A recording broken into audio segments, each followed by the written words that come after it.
I would love to do it. It'd be such an honor. Whatever you want, Donald, please. Don't tell the population. Please, Donald. He said, okay, here's the story, Manuel. If on Monday you haven't agreed to every single thing that we want, I'm putting a 25% tariff on everything coming out of France, including your wines, your champagnes, and everything else. No, no, no, no, you cannot do that. I said, I can do that. And I will do that. Even for national security, I'll do that. But this is for medical security. I said, you're going to do it? And you know what he said? You can do that to me. I said, yes, I can. Don't worry about it. It's not going to be that bad. You just have to explain it to your people, your 39 million people. Emmanuel said to me, Donald, you have a deal. I would love to increase my prescription drug prices by 200% or whatever. I would love to do it. It'd be such an honor. Whatever you want, Donald, please. Don't tell the population. Please, Donald, I beg you. Every country said the same thing. No, no, no, we will not do this. Some were strong, some were very nice, some were rude. But they all said one thing, no, we won't.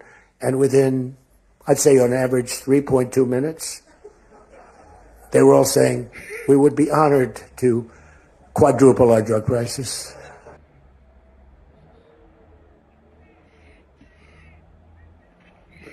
Bonjour les enfants, c'est papa. Mon mur est un asile psychiatrique à ciel ouvert et ma salle d'attente est toujours bondée.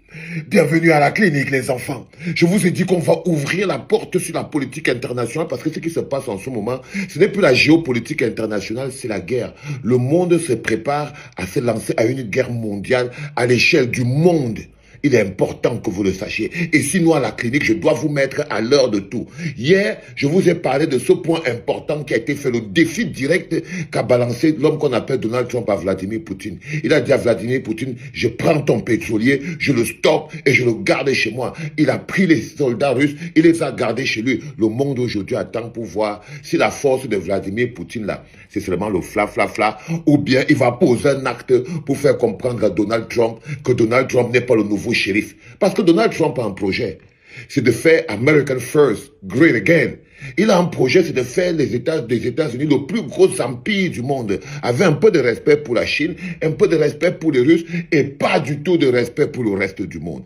Pire encore, les Européens. Donald Trump a un mépris profond pour l'Union européenne. Il a un mépris profond pour les Européens. Il ne les respecte pas. Il déteste le tchéléisme. Il déteste les tchélés. Il trouve que non, par exemple, Emmanuel Macron, c'est un gros tchélé. Donc, c'est ce qui nous amène à la capsule de ce matin. Pour que vous compreniez parfois les attitudes qui se passent entre Emmanuel Macron et Donald Trump, c'est que ces deux personnes, en fait, Donald Trump n'aime pas Emmanuel Macron, il le méprise beaucoup. Il le prend pour peut-être une fois furieuse comme ça là. Mais il est sûr, il n'aime pas les tchélés. Il n'aime pas les tchélés, il n'aime pas les histoires de l'écologie, il n'aime pas les petites histoires des habits roses, le kéké rose. Non, non, non. Il ne respecte que la puissance de Donald Trump. Et quand il regarde Emmanuel Macron, il ne voit rien à respecter. Là, par exemple, il se moque de lui ouvertement pour démontrer au reste du monde que les mêmes choses qu'il peut faire un président africain, je peux faire la même chose à Emmanuel Macron qui est le président français. Alors, il le ridiculise à chaque fois. Là, il se moque de lui. Il se moque de lui. Il a dit que, oh, j'ai dit que si jamais tu ne fais pas ceci, tu vas augmenter les taxes de tout ce qui va venir de France de 200% si tu n'augmentes pas le prix des médicaments. Il dit que non, je ne peux pas augmenter le prix des médicaments. Et Donald Trump dit que j'ai pas dit que tu vas augmenter le prix des médicaments. J'ai dit que tu vas quadrupler le prix des médicaments. Parce que là, maintenant, c'est pas bon. Parce que vous savez très bien que Donald Trump, la France exporte beaucoup le médicament des États-Unis. Donc, ils ont ces petits problèmes de complexe. Et l'autre gars dit que non, sinon je vais taxer tous les bons produits, le vin, le fromage, le beurre et tous les bons trucs qu'on fabrique en France là de 200% de toute manière et le menace pour lui faire comprendre que tu ne vaux rien devant moi. Et il raconte maintenant aux gens comment Emmanuel Macron a commencé à pleurer comme une fille devant lui. Donc dans cette vidéo, il raconte aux gens comment Emmanuel Macron était en train de ramper devant lui. Oh Donald, don't do that. Il dit, ah oui, do that. Non, ne fais pas ça. Ah ouais, je vais le faire. Ah non, non, je vais le faire. Ah, quoi que tu fasses, je vais le faire. Donc il démontre au monde comment il manipule. Il dit que Donald Trump n'est pas... Donald Trump dit que Emmanuel Macron n'est pas la seule personne qui est venue pleurnicher ici. Je leur ai dit à tous qu'en ce moment, je ne respecte que la force. Je ne discute pas avec vous. L'OTAN peut toujours compter sur les Américains, mais nous, Américains, on sait qu'on ne peut pas beaucoup compter sur l'OTAN. Il faut donc voir pourquoi c'est que le Groenland est menacé. Donald Trump se considère comme un financier de l'OTAN, mais une alliance atlantique de bagarre dont il n'en fait plus partie. Il voit qu'il n'a plus besoin de ça. Donc il peut attaquer un membre de l'OTAN sans que ça lui pose un problème. Il veut gérer l'OTAN, il veut même financer l'OTAN, mais les États-Unis ne doivent plus faire partie de ça, parce que ça empêche les États-Unis d'annexer tous les territoires qu'ils veulent. Et en ce moment, Donald Trump a une fixation claire sur le Groenland.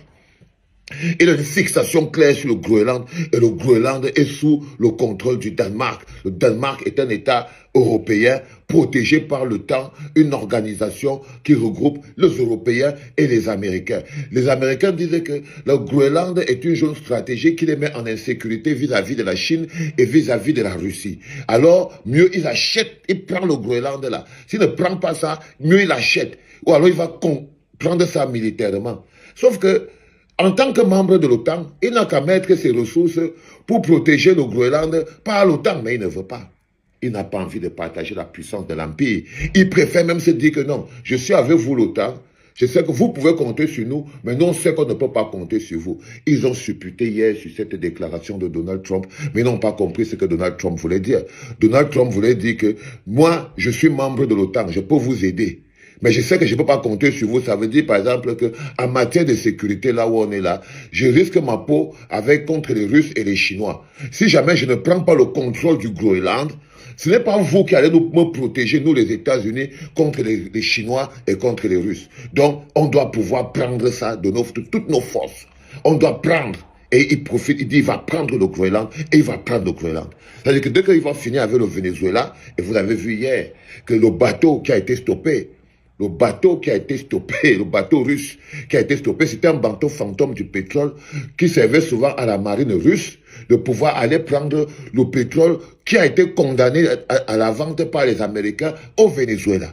Et les Américains ont mis une patrouille de navires américains, de navires de guerre américains, pour empêcher tout navire russe ou navire chinois à aller acheter le pétrole au Venezuela. Parce que l'objectif pour lui, c'est d'étouffer le Venezuela. Que le Venezuela ne trouve plus de débouchés pour son propre pétrole. Parce que lui, en tant qu'Américain, il veut pouvoir acheter et avoir accès à tout le pétrole du Venezuela sans que les autres puissent y mettre la main. Le Venezuela pensait que la Russie peut les aider, mais je pense que la Russie s'est débinée. Aujourd'hui, la Russie se retrouve donc face à face avec un Donald Trump qui a envie de démontrer au monde que la plus grosse puissance du monde, elle est américaine et que les Russes font du bruit et qu'il n'est pas prêt de reculer. La preuve, c'est qu'il a attaqué le Venezuela. Il vient d'attaquer un bateau russe. Il vient d'attaquer un bateau russe, un navire, un pétrolier russe, attaqué par un navire de guerre américain. Il a pris ça et il regarde Emmanuel Macron. Il le regarde comme ça, il dit, non Emmanuel, je ne te respecte pas. Donc je vous ai montré cette capsule pour vous voir comment c'est qu'il se moque d'Emmanuel Macron, pour que vous voyez le rapport qu'il a avec les Européens, principalement avec Emmanuel Macron. Il ne le respecte pas du tout, il le méprise. Mais le niveau de mépris que Donald Trump a pour Emmanuel Macron n'a d'égal que le mépris que les Américains et que l'administration américaine actuelle a pour les Européens. Parce que l'administration américaine actuelle a un profond mépris pour les Européens. Et les Européens, eux, ils flippent devant l'administration actuelle. Ils ne peuvent même rien dire. La bouche est fermée. Quand Donald Trump les regarde comme ça, là, tous les pays de l'Europe mettent seulement les mains sur la tête comme ça. Là. Chacun cherche déjà là où il va se cacher, où il va aller sous le lit. Et il a décidé que bon voilà, comme c'est des chouineuses, il va les traiter comme des chouineuses qui sont. C'est très important ce qui se passe en ce moment. C'est un véritable film, hein? C'est un film de guerre qui se passe.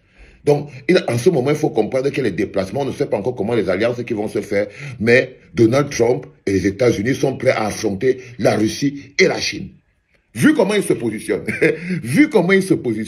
ils sont prêts à affronter la Russie et la Chine.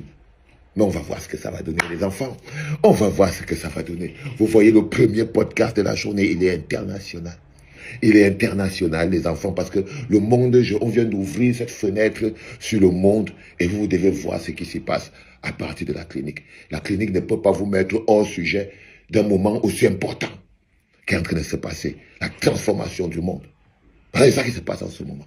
Ok, les gars? Bon réveil, les enfants. C'était papa. Qu'est-ce que tu penses de cette vidéo? Laisse ton point de vue dans l'espace commentaire. Tu likes la vidéo. Tu partages la vidéo parce que ça envoie un très bon signal à l'algorithme YouTube.